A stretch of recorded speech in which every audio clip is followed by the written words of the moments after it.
வெளிப்படுத்தின விசேஷம் 19ஆம் அதிகாரம் 21வது வசனம் வாசி. மற்றவர்கள் குதிரையின் மேல் ஏறி இருக்கிறவருடைய வாயிலிருந்து புறப்படுகிற பட்டயத்தால் கொல்லப்பட்டார்கள். இந்த வசனம் என்ன சொல்லுதுன்னா, இப்ப இவர் வாயிலிருந்து பட்டயம் புறப்பட்டதுன்னா கத்தி வந்துச்சுன்னு அர்த்தம் இல்லை. இவர் வாயிலிருந்து என்ன வருது? நியாய தீர்ப்பின் வசனம் வருது. ஆவியானவர்கிட்ட 3 காரியம் இருக்கு. ஒன்று பாவத்தை குறித்தும், நீதியை குறித்தும், நியாய தீர்ப்பை குறித்தும் கண்டித்து உணர்த்துவார். அப்ப ஆவியானவர்கிட்ட நியாய தீர்ப்பின் வசனமும் இருக்கு. இப்போ கர்த்தரிடத்துல சுத்திகரிக்கிற வசனம் இருக்கு, நம்மளை உருவாக்குற வசனம் இருக்கு. கர்த்தர் நம்மளை என்ன பண்றாரு? நம்மளை வச்சு அதை சரி பண்றாரு, பர்ஃபெக்ட் ஆக்குறாரு. அந்த வசனமும் இருக்கு, அதில் மாற்று கருத்து இல்லை. அதே நேரத்தில் இப்போ கர்த்தர் என்ன பண்றாரா, இன்னொரு பக்கம் இருக்கு பாருங்க. அந்த பட்டயத்துக்கு, இந்த வசனத்துக்கு இன்னொரு பக்கம் இருக்குல்ல, 2 சைடு ஷார்ப்னஸ் இல்லை. ஒன்று நம்மளை சரி பண்ணுது, இன்னொன்று இருக்குல்ல, அது எதுக்கு தெரியுமா? நியாய தீர்ப்பு கொடுப்பதற்கு. அவருடைய வாயிலிருந்து கருக்குள்ள பட்டயம், அவர் வாயிலிருந்து பட்டயம் புறப்பட்டது. அதனாலே குதிரையின் மேல் ஏறி இருந்தவர்கள் எல்லாரையும் என்ன செஞ்சுச்சா? அது வெட்டி போட்டுச்சு. அப்பனா உங்க வாயிலிருந்து இன்னொரு அதிகாரத்தை கர்த்தர் கொடுத்தார், அத்தாரிட்டி. ஒன்று உங்களை சரி பண்றது ஒரு பக்கம், இன்னொன்று நீங்கள் ஜெயிக்கிறது, பரிசுத்தவான்களுக்கான கணம். உங்ககிட்ட கர்த்தர் உங்க வாயில ஒரு அதிகாரத்தை கொடுத்திருக்கிறார். என்ன கொடுத்திருக்கிறாரு? பழைய ஏற்பாட்டு காலத்துல ராஜாக்களும் ஆசாரியருமாய் அழைத்தார்னு இருக்குல்ல, ராஜாக்களுடையதான காரியத்தை நீங்க பார்த்தீங்கன்னா அவங்களுக்கு ஒரு அத்தாரிட்டி இருக்கும். கையில் ஒரு மோதிரம் போட்டிருப்பாங்க, தலையில் ஒரு கிரீடம் வச்சிருப்பாங்க. இதெல்லாம் வச்சுக்கிட்டு அவங்க என்ன பண்ணுவாங்கன்னா சண்டை போடுவாங்க, ஜெயிப்பாங்க. புதிய ஏற்பாட்டில் ராஜாக்களும் ஆசாரியருமாய் கர்த்தர் நம்மை அழைத்திருக்கிறார். நமக்கு ஒரு அத்தாரிட்டி இருக்கு. என்ன தெரியுமா? நம்மகிட்ட கையில் பட்டயம் இல்லை, நம்மகிட்ட என்ன எதில் இருக்குது? வாயில பட்டயம் இருக்கு. உங்கள் வாயின் வார்த்தைக்கு அப்படி ஒரு கணம் உண்டு. வாயின் வார்த்தைக்கு அப்படி ஒரு கணம் உண்டு. நீங்க சொல்ல ஆகும், நீங்க சொன்னீங்கன்னா அது நடக்கும். நடக்குமா அப்படின்னு கேட்குறீங்களா? நான் ஒரு 2 இன்சிடென்ட் சொல்றேன், நல்லா கவனிங்க. 1 ராஜாக்களின் புஸ்தகம் 17ஆம் அதிகாரம் 1ஆம் வசனம் வாசி. திஸ்பியனாகிய எலியா ஆகாப்பை நோக்கி, நல்லா கவனிங்க, என்ன எது? என் வாக்கின்படி அன்றி. இது கர்த்தர் சொல்லல, இந்த வார்த்தை யார் சொல்லல? ஆண்டவரே சொல்லல. என் வாக்கின்படியே அன்றி இந்த வருஷங்களிலே பனியும் மழையும் பெய்யாதிருக்கும் என்று, இதுதான் உங்க வாயில் உள்ளதான வாக்கின் வல்லமை.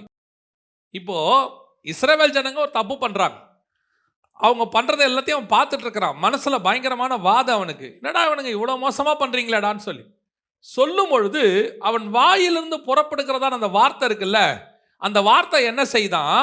அவன் என்ன சொன்னானோ அது அப்படியே நடக்குதா. அங்க அவன் சொல்றது அது எதனால நடக்குதுன்னா, நான் சொன்னேன் கர்த்தர் செய்வார். பொதுவா கர்த்தர் சொன்னாருன்னு தானே தீர்க்கதரிசி சொல்லணும், அதான ப்ரொசீஜர். கர்த்தர் சொன்னாருன்னு சொல்லணும்ல. இங்க என்ன நடக்குதுன்னு பாருங்க, நான் சொன்னேன் கர்த்தர் செய்யறாருங்கிறான். அப்படின்னா அவன் வாக்குக்குடைய பவர் பாருங்க, அவனுடைய அவன் சொல்றதுக்குடையதான அத்தாரிட்டி எப்படி இருக்கு பாருங்க.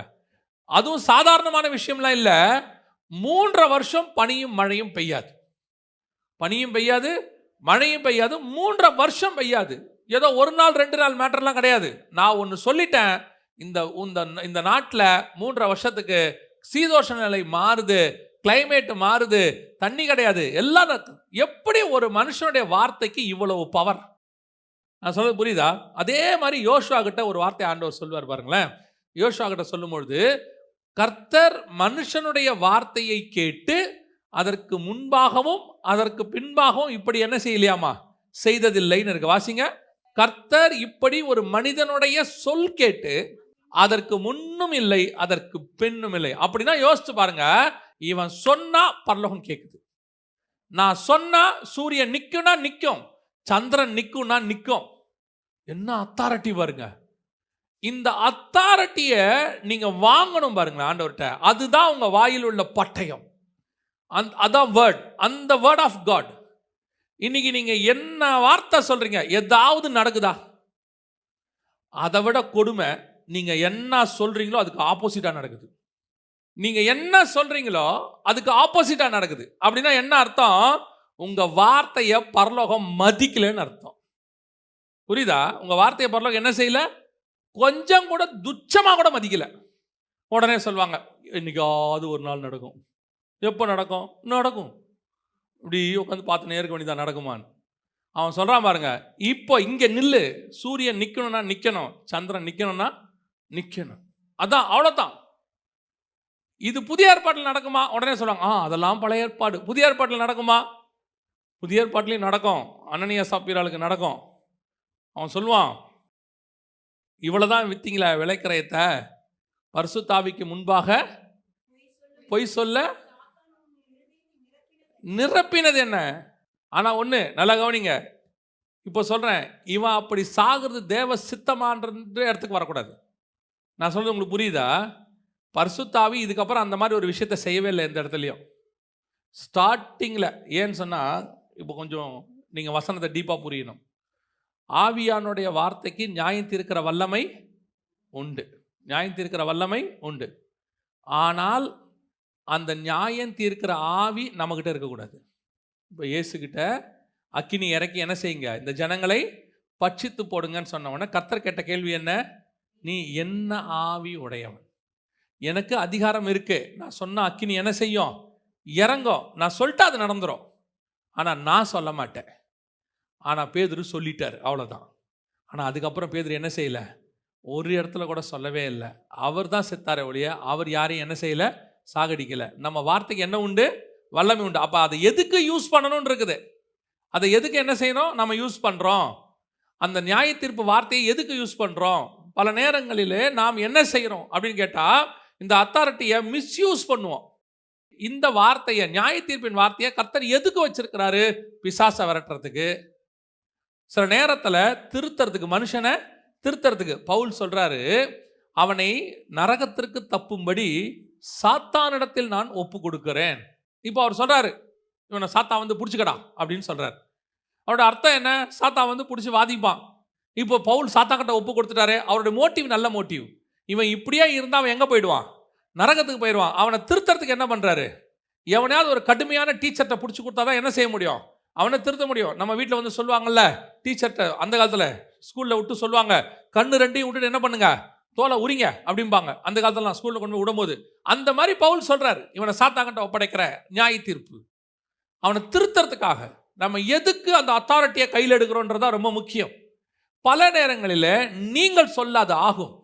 கர்த்தர் உங்களுக்கு அத்தாரிட்டியை கொடுத்துருக்காரு. ஏன் யூஸ் பண்ணுறீங்க? அடுத்தவருடைய வெல்ஃபேருக்கு, அவங்களுடைய நன்மைக்கு எனக்கு யூஸ் பண்ணும்போது கர்த்தர் அந்த அத்தாரிட்டி என்ன செய்கிறாரு?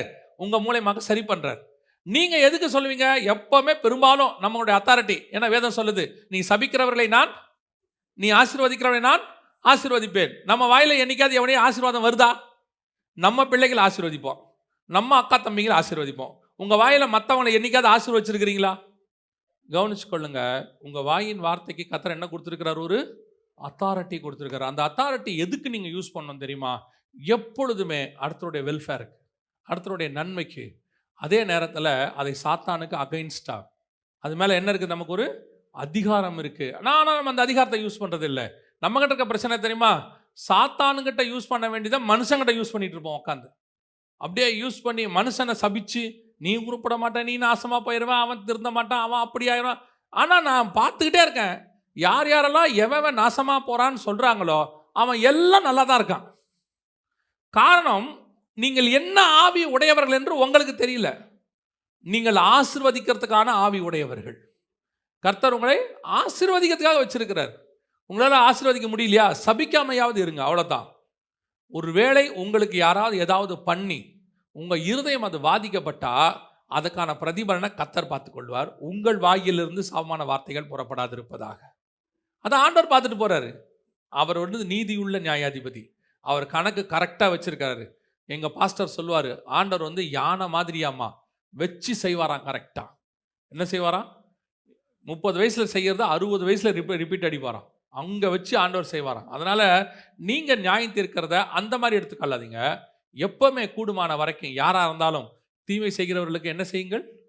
நன்மை செய்கிறவர். உங்கள் சபிக்கிறவர்களை ஆசீர்வதிங்கள், நீங்கள் ஆசீர்வதிக்கப்படுவீர்கள். நான் தான் அவர் சொல்லுவார், நீ சொல்கிற வார்த்தை ஆசீர்வாதத்துக்கு அவன் பாத்திரவனா இல்லாட்டி அந்த வார்த்தை என்ன செஞ்சிருமா? திருப்பி நம்மகிட்ட வந்துடும். டபுள் ஃபோல்டு பிளெஸிங் ஆகிடும். நீங்கள் அவனை ஆசீர்வதிப்பீங்க, அவன் கேட்க அதுக்கு பாத்திரம் இல்லை, திருப்பி உங்கள்கிட்ட வந்தோன்னா அது இன்னும் மடங்கு ஆசீர்வாதம் ஆகிட போகுது. அதனால் கூடுமான வரைக்கும் 99%, ஏன்னா பவுலே அப்படி தான் சொல்கிறார், கூடுமானால் யாவரோடும் கூடுமானால் யாவரோடும் சமாதானமாக இருக்க நாடுங்கள். கூடுமானால் 99% யாரையுமே சபிக்காதீங்க. யாருமே சாமான வார்த்தை வர வேண்டாம், விட்டுருங்க. நம்மை ஆசீர்வதிக்கிற ஒருத்தர் இருக்கிறார், நாம் ஆசீர்வதிப்போம் எல்லாரையுமே. நம்மகிட்ட இருக்கிற அத்தாரிட்டியை பிசாசுக்கு நேராக யூஸ் பண்ணுங்க. அதுக்கு நேரம் தான் யூஸ் பண்ணதுக்கு கர்த்தர் அதை கொடுத்து வச்சிருக்கிறார். அல்லேலூயா. அது பரிசுத்தவான்களுடைய கனம். உங்ககிட்ட இருபுறம் கருக்குள்ள பட்டயம் இருக்கு. எதுக்கு தெரியுமா? ஒன்று நம்மை சரி பண்ணி கொள்வதற்கு, இன்னொன்று எதிரியை ஜெயிப்பதற்கு. You have an authority. தைரியமாக இறங்கி, நிறைய பேருக்கு பாருங்களேன், அந்த வேர்டோடைய அத்தாரிட்டியோட ஸ்பெஷாலிட்டி தெரில. இப்போ இவன் சொன்னா பாருங்க, பனியும் மழையும் பெய்யாது, அவ்வளோதான். பெய்யாதுன்னா பெய்யாது, முடிஞ்சிருச்சு. அவன் சொல்கிறான் சூரியனும் சந்திரனும் நிற்கும்னா நிற்கும். இந்த அத்தாரிட்டி வரணும் உங்கள் வாயின் வார்த்தையில். ஆட்டோமேட்டிக்காக உங்கள் மேலே ஒரு ஆவிக்குரிய பயம் ஒன்று வரும். சபிக்கிறது நம்ம வேலை இல்லை, ஆனால் தயவு செய்து உங்கள் வாயின் வார்த்தை ரொம்ப அத்தாரிட்டி. அதை நீங்கள் பார்த்துக்கோங்க. ஆண்டவர் உங்களுக்கு கொடுத்துருக்குறாரு, அந்த பவரை கொடுத்துருக்கிறாரு. ஆனால் யாருக்கு தெரியுமா? அதுதான் ரொம்ப இம்பார்ட்டன்ட். யாருக்குன்றது தான் ரொம்ப இம்பார்ட்டன்ட். எல்லாருக்கும் இல்லை. அதை தான் சொன்னேன். சொன்னதெல்லாம் படுக்குதா? நீங்கள் சொன்னது எதையாவது நடக்குதா? ஒன்றுமே நடக்காது. நீங்கள் சொல்கிறதுக்கு ஆப்போசிட்டாக கூட நடக்குதில்ல. காரணம் என்னென்னா, உங்கள் வாயின் வார்த்தைக்கு என்ன இல்லை? உங்கள் வாயிலேருந்து அது வரும்போது அது அத்தாரிட்டியாக இல்லை. அது யாருக்கு? திருப்பி வாசிங்க. கீலேயாத்தின் குடிகளிலே திஸ்பியனாகிய எலியா ஆகாபை நோக்கி, என் வாக்கின்படியே அன்றி இந்த வருஷங்களிலே பனியும் மழையும் பெய்யாதிருக்கும் என்று இஸ்ரவேலின் தேவனாகிய கர்த்தருக்கு முன்பாக நிற்கிற நான் அவருடைய ஜீவனை கொண்டு சொல்லுகிறேன் என்றான். இஸ்ரவேலின் தேவனாகிய கர்த்தருக்கு முன்பாக நிற்கிற நான் அப்படின்னா என்ன அர்த்தம்? என்னுடையதான ஸ்டாண்டர்ட் இருக்குல்ல, நான் நிற்கிற இடம் இருக்குல்ல, அது in front of the God. யாருடைய வார்த்தைக்கு வல்லமை உண்டு தெரியுமா? கர்த்தருக்கு முன்பாக நிற்கிறனுடைய வாயின் வார்த்தைக்கு தான் வல்லமை உண்டு. நான் சொல்றது புரியுதா? எப்போ பார்த்தாலும் யாரையாவது புறங்குசனுடைய வாயின் வார்த்தைக்கு என்ன கிடையாது? வல்லமை கிடையாது. வீண் கதை அடிக்கிறனுடைய வாயின் வார்த்தைக்கு என்ன கிடையாது? வல்லமை கிடையாது. அடுத்தவன் வீட்டு கதையை பற்றி பேசுகிறவனுடைய வாயின் வார்த்தைக்கு என்ன கிடையாது? வல்லமை கிடையாது. உட்காந்து சினிமா கதை, அரசியல் கதை, கிரிக்கெட் கதை பேசுகிறானே, அவன் வாயின் வார்த்தைக்கு என்ன கிடையாது? வல்லமை கிடையாது. கர்த்தருக்கு முன்பாக நிற்கிறவன் வாயின் வார்த்தைக்குத்தான் வல்லமை உண்டு. ஒரு நாள் ஆண்டவர் எனக்கு சொல்லி கொடுத்த, நான் உங்களுக்கு சொல்கிறேன். ஒரு நாள் ஆவியானவர் சொன்னார், உன் வாயிலிருந்து புறப்படுகிற ஒவ்வொரு வார்த்தைக்கும் ஒரு வல்லமை உண்டு. அந்த வார்த்தை பவர்ஃபுல்லாக இருக்கணும் அப்படின்னா அது ரேராக தான் வெளியே வரணும். அது எவ்வளோக்கு நீ சேமித்து வைக்கிறியோ அவ்வளோக்கு அவ்வளோ பவர்ஃபுல்லாக மாறும். நீங்கள் சொல்கிறது புரியுதா? நீ எவ்வளோக்கு எவ்வளவு கர்த்தருக்கோடு இருந்து அந்த வார்த்தையை பவர்ஃபுல்லாக மாற்றுறியோ அப்போ தான் அதுக்கு என்ன அர்த்தம்? பவர்ஃபுல். நல்லா கவனிச்சு பார்த்தீங்களா? செங்கல் நிறைய கிடக்கும் ரோட்டில், அது யூஸ்ஃபுல் தான், ஆனால் வேல்யூ கிடையாது கம்பேரிங் டு டைமண்ட். அது 1-2 தான் இருக்கும், ஆனால் அதை வச்சாலே அதை சுற்றி ஜனங்களை என்ன செய்வாங்க? திரும்பி பார்த்துட்டே இருப்பாங்க. நீங்கள் ஒரு லோடு செங்கல் இறக்கினாலும் அந்த வழியாக போகிறவங்கலாம் நின்று பார்க்க போகிறதே இல்லை. அவன் போயிட்டே இருப்பான், அதை இறக்கிக்கிட்டே இருப்பாங்க. 2000 கல் இறக்கினாலும் எவனும் பார்க்க போகிறதில்ல. ஆனால் ஒரு இடத்துல ஒரு டைமண்டை வச்சு பாருங்கள், அத்தனை பேர் நின்று என்ன செய்வாங்க? நின்று பார்ப்பாங்க. அப்படித்தான் உன் வாயிலிருந்து புறப்படுகிற வார்த்தையும் அது முத்தாக இருக்கணும். தேவையான வார்த்தை தான் உன் வாயிலிருந்து வரணும். அந்த வார்த்தை எப்படி வரும் தெரியுமா? நீ கர்த்தருக்கு கூட இருந்து வரணும். அப்போதான் உன் கூட நின்று அந்த வார்த்தையை ஜனம் கேட்பாங்க, உங்களுடைய வார்த்தையை கேட்கும்படி வந்தோம். ஏன் இயேசு பேசுனது எல்லாம் வேதமாச்சு? இயேசு பேசுனது எல்லாமே பைபிள் ஆயிடுச்சு இல்லை? ஏன் தெரியுமா?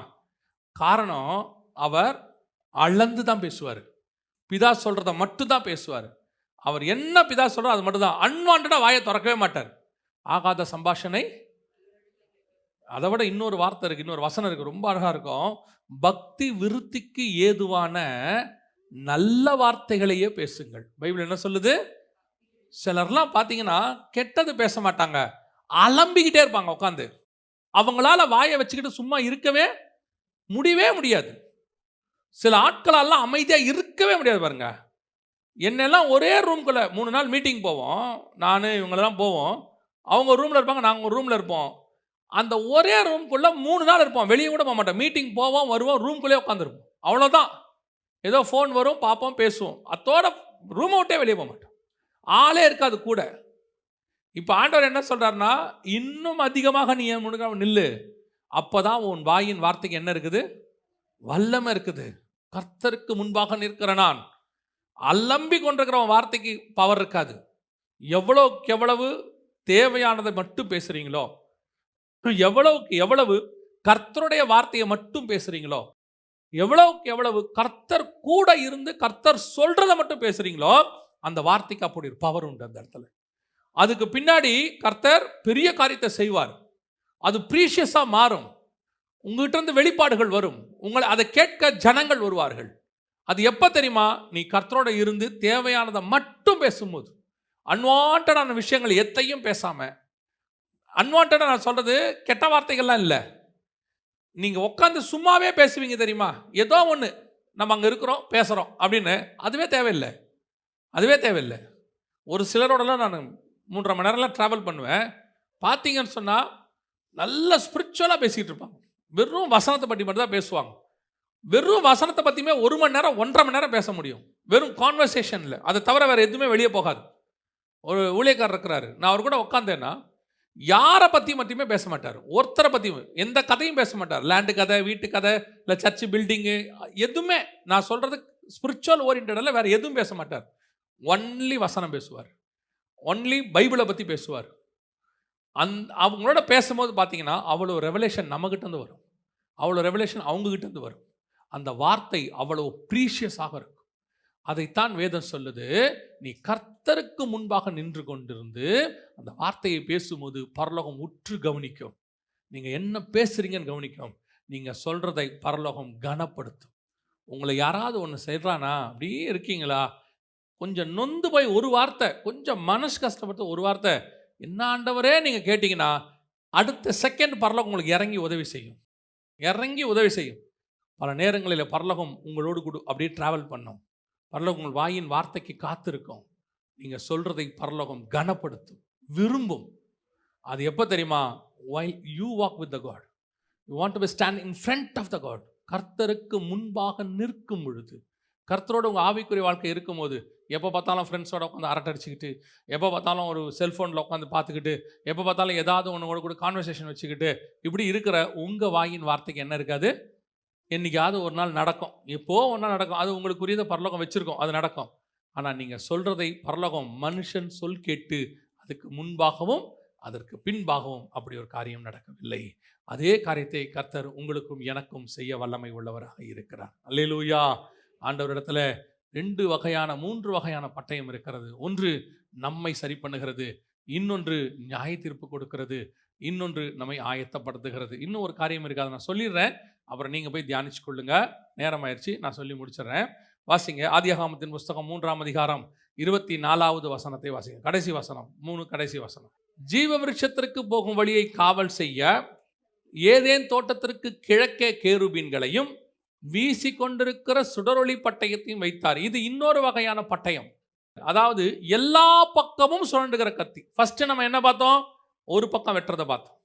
அடுத்து என்ன பார்த்தோம்? 2 பக்கமும் வெட்டுறதை பார்த்தோம். இது என்ன செய்து? எல்லா பக்கமும் வெட்டுகிறதான ஒரு கத்தி. இது என்ன வார்த்தை?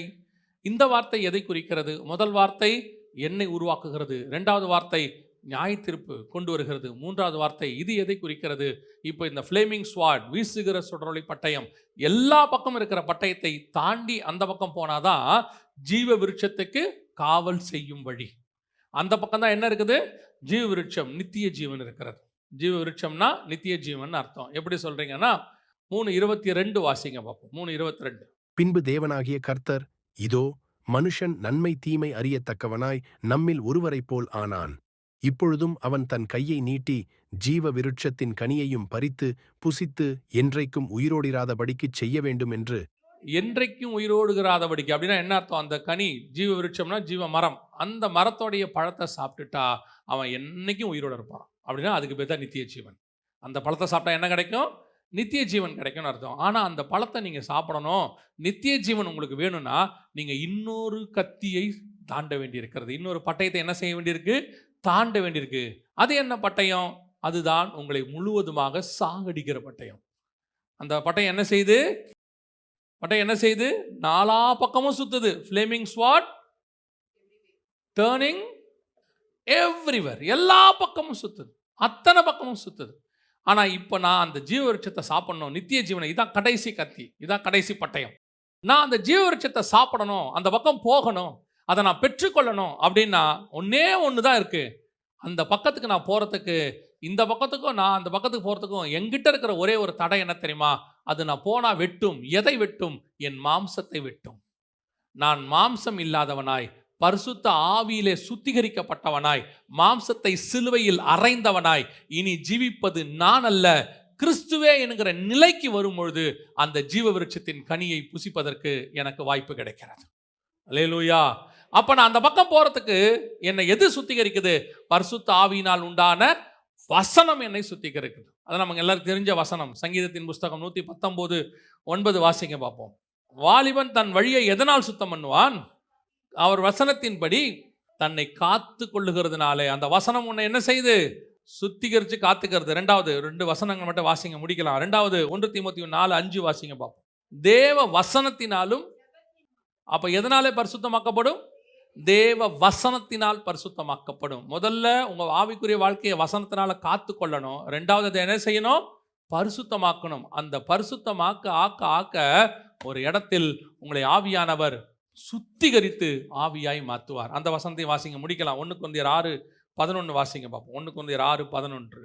கர்த்தராகிய இயேசு கிறிஸ்துவின் நாமத்தினாலும் நமது தேவனுடைய ஆவியினாலும் கழுவப்பட்டீர்கள், பரிசுத்தமாக்கப்பட்டீர்கள். தேவ ஆவியினால் என்னமாக்கப்பட்டீர்கள்?